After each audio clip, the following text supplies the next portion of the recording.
Hi everybody, my name is Eli. I'm Jason. I'm Nicole. I'm Jaden. And we are the Yah the Torah YouTube channel. And we are broken, we are busted, we are down a few. Eli has almost a broken wrist. Caden is in bed, very, very sick. And this is the tribe. And so thank you guys very, very much for hanging out with us. It is a first day on the Creator's calendar, and it is a Sunday on the Gregorian calendar. And it is the month 9 and on the Creator's calendar, and that makes it the 4th day of the Gregorian, and it is the 10th day on our Creator's calendar. And hopefully that makes sense to everybody. It makes sense to me since I've been repeating this for so long, but if you don't understand the calendar thing, it might be a little confusing. How's everyone? Good. Eli, how you doing? Good. You decided to break your wrist? Something of the sort? Not exactly decided to. Or you just flipped over? Yep. How'd that go down? I tripped over a rock and landed on another rock with my wrist. That sounds deadly. And then Cade, he's on death's door in there. So hopefully we will survive all of this. And so we will begin with our little reading and handy dandy split screen.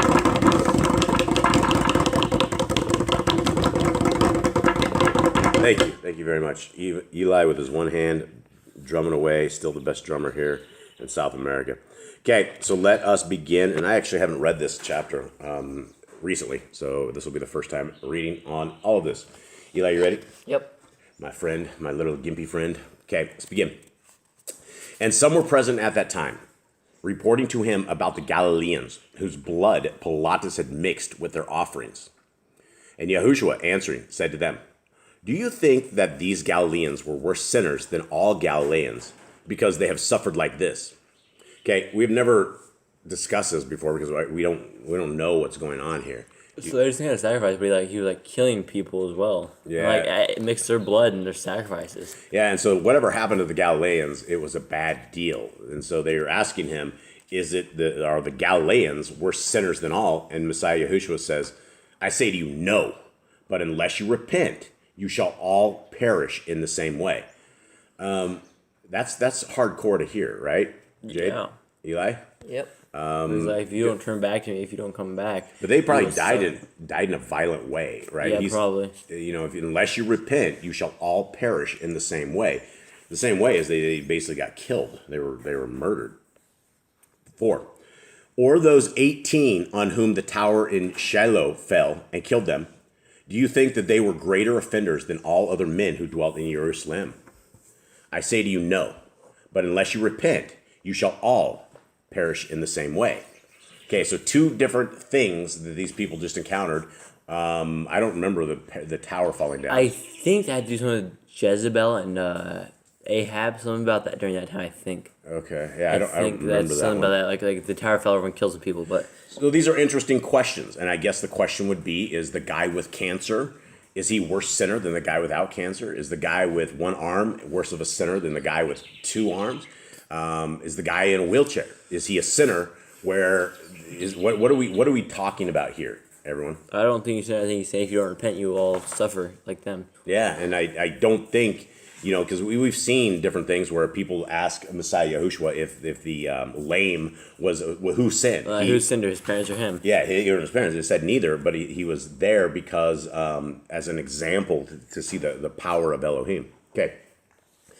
Let's see. And he spoke this parable. A certain man had a fig tree planted in his vineyard, and he came seeking fruit on it and found none.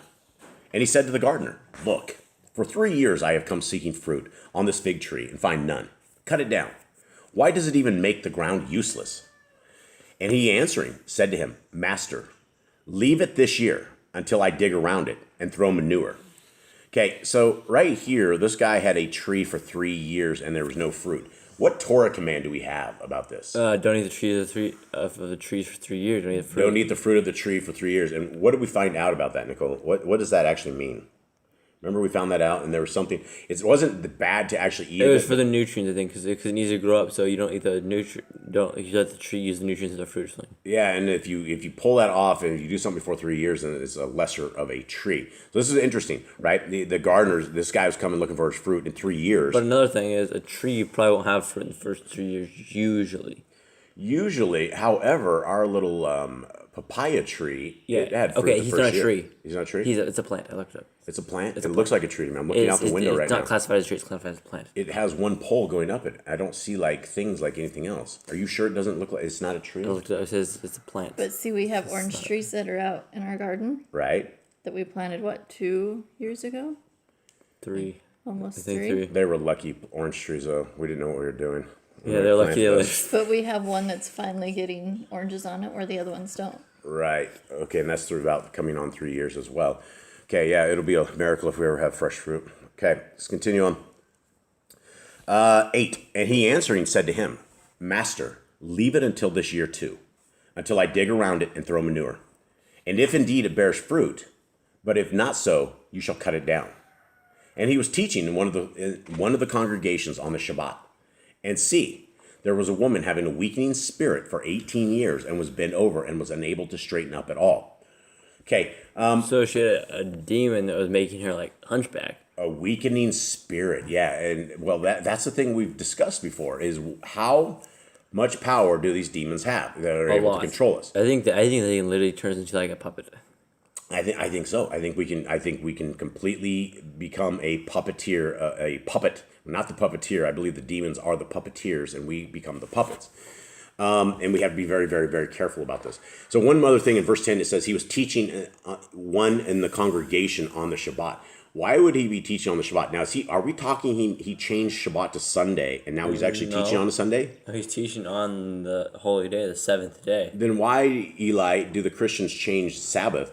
And, you know, I got to tell you guys, I was doing really good with my mother. I thought I was doing really good with my mother because she is straight Christian all the way from the everything. And the other day I started talking to her. I was telling you guys remember this? I was telling you how I has had a good encounter. Yeah. And, you know, I started talking to her about the law, statutes, and commands, and everything was really, really good. And I encouraged everybody. I'm like, hey, you know, it's there's hope for people that are straight Christians. Well, that was like 3 weeks ago. And now I can't even get her past, like, I talked to her. I say, Mom, do you remember what the very first commandment is? And she's like, well, she always goes back to, love God with all your heart, mind, and soul. And I'm like, no, Mom, we just discussed this. The very first commandment in the Genesis is be fruitful and multiply. And I started going over that, and then week 2 and 3, she completely shut down. This week, I told her to, I hope you have a nice Shabbat. And she's like, well, that's not God's Shabbat. And I'm like, no, she's like, that's not my Shabbat. And I said, well, that's God's Shabbat. And, you have to use the word God with these people because they have no idea who Yahuwah or Yahushua is. I explained to her a lot of times, and they just don't care. They really do not care. So I basically was talking to her about that, and she completely shut down. She told me she doesn't want to talk about this. And I'm like, okay, well, I'm still going to talk to her about it. And yesterday on Shabbat, I sent her the first 7 commandments in this. And I said, I'm going to discuss this with you this Friday again. So I'm not going to give up on my mother. But the Sabbath has not been changed. It has not been changed to a first day, a sun day, the day of Sol Victus, right? Okay, so this woman had a weakening spirit for 18 years and was bent over and unable to straighten up at all. So are we going to conclude that this weakening spirit was actually a demon and it was not a physical impairment with her? I believe so. Is this a handicap? That it's just a handicap that's not a demon? Or is this some sort of evil spirit? It says weakening spirit. So is the woman's spirit weak? I think it's a demon. You think it's a demon? Mine says in parentheses, a demon of sickness. A demon of sickness. Wow. Okay, so that tells us a lot of stuff, right? It tells us we got to be very, very cautious about these demons that are creeping all around us, trying to kill us at all moments. Okay? And 12. What's going on here? We got dogs down here? Dog problems? Okay. And Yahushua, seeing her, called her near and said to her, Woman, you are loosened from your weakness. And he laid his hands on her, and immediately she was straightened up and praised Elohim. So, I don't know what they call this. There's a lot of different names for this. There's one of it that I remember a kid in my school had. I think it's called like spina bifida. And it's like a J. Your spine will actually J. And this is a Christian school I was going to. And I mean, I can't imagine this kid. He was born with this defect. And I can't imagine that kids are born with this stuff because their parents sin. I don't know that Maybe. I don't know. Maybe I don't understand the power of Yah or the way of his ways.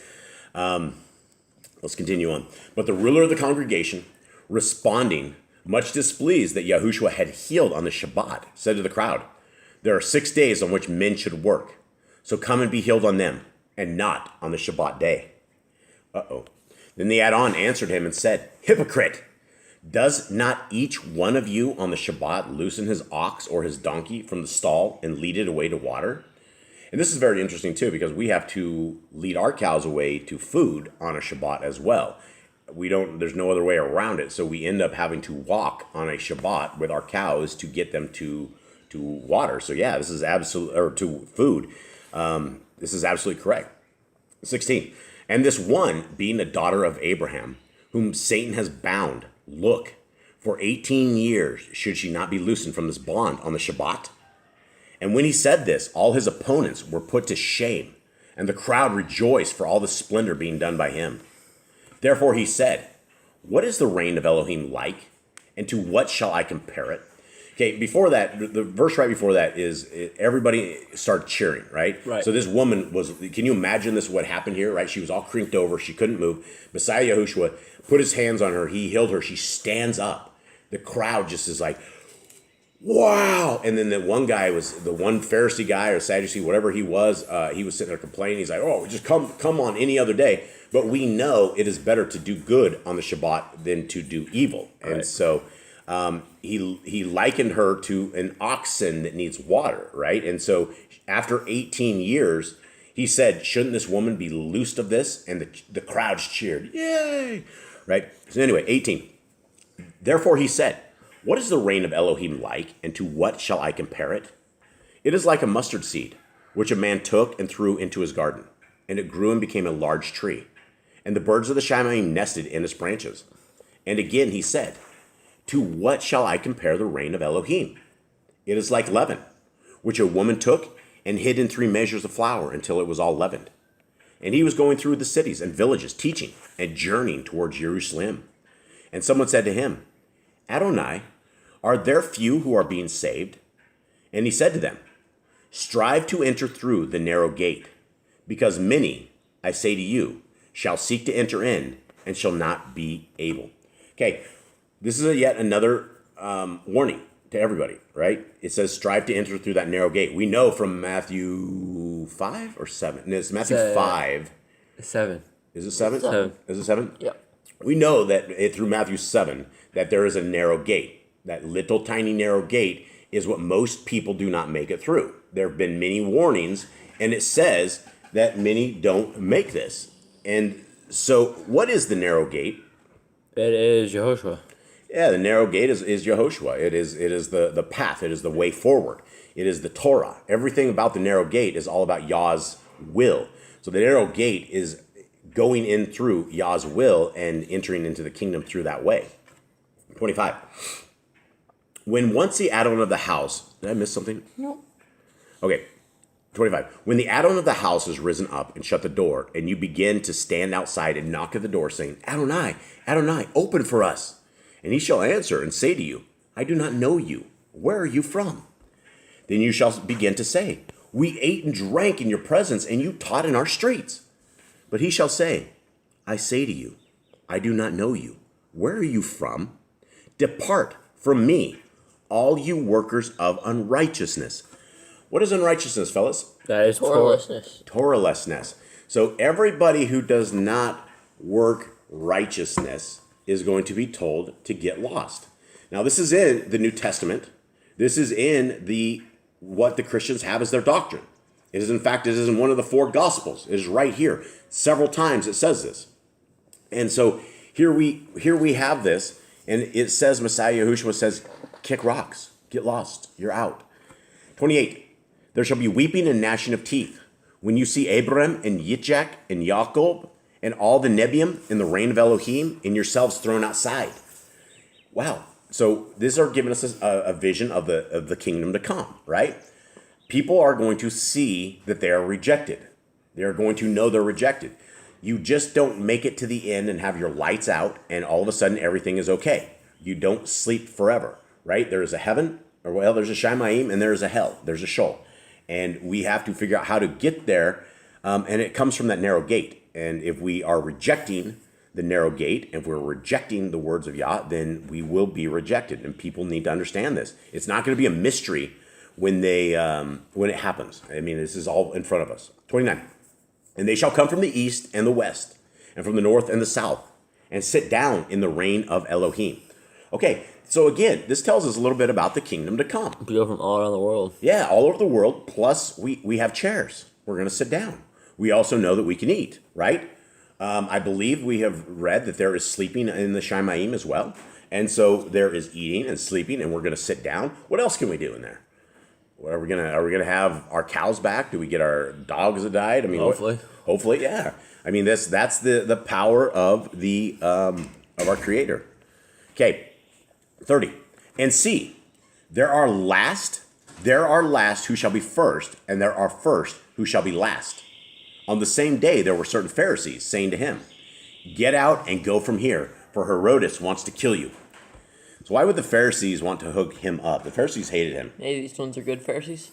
Or maybe they were just trying to get him out of there. And Yeah, saying, because he's teaching, like, taking all their people away, all their tithing and stuff. I don't like what he has to say. Yep. And what did Messiah Yahushua said? He said this, and he said to them, "Go say to that fox, see, I cast out demons and perform healings today and tomorrow, and the third day I shall be perfected." What does he mean? He's talking about resurrection. Yep. But on the first and second day he's gone, but the third day he returns and he is perfect. Yeah, perfected. "But I have to journey today and tomorrow and the day following, because it is not fitting for a Nabai to perish outside of Jerusalem." Okay? Jerusalem, Jerusalem, killing the Nebiim and stoning those who me sent to her. That isn't right, is it? Who are sent Stoning to her. those who me sent to her. Who are sent to her. Yeah, that doesn't sound right. This is the lepers me cleansed. We're back to the lepers me cleansed. Okay, so Do you guys not do 13? No, you guys he didn't do this? never get to us. Okay, yeah. We kind of sound like idiots when you read this wrong. It sounds worse than the Sefer, I think. This Dr. Stephen Pidgeon's I don't know, terrible mostly version. it's good. I mean, we have one hour. Stephen Pidgeon has quite a few hours. Yeah, but it makes Messiah Yahushua sound odd.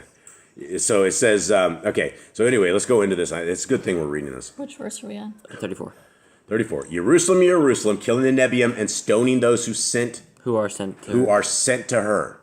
How often I wanted to gather your children together, the way a hen her chickens under her wing, but you would not. That just sounds. That's literally how it is. That is the way a hen. The way a hen her chickens under her wings. But you would not. It really says that. It really But says you would that. not. Yeah, it literally says that. How often I wanted to gather your children together, the way a hen.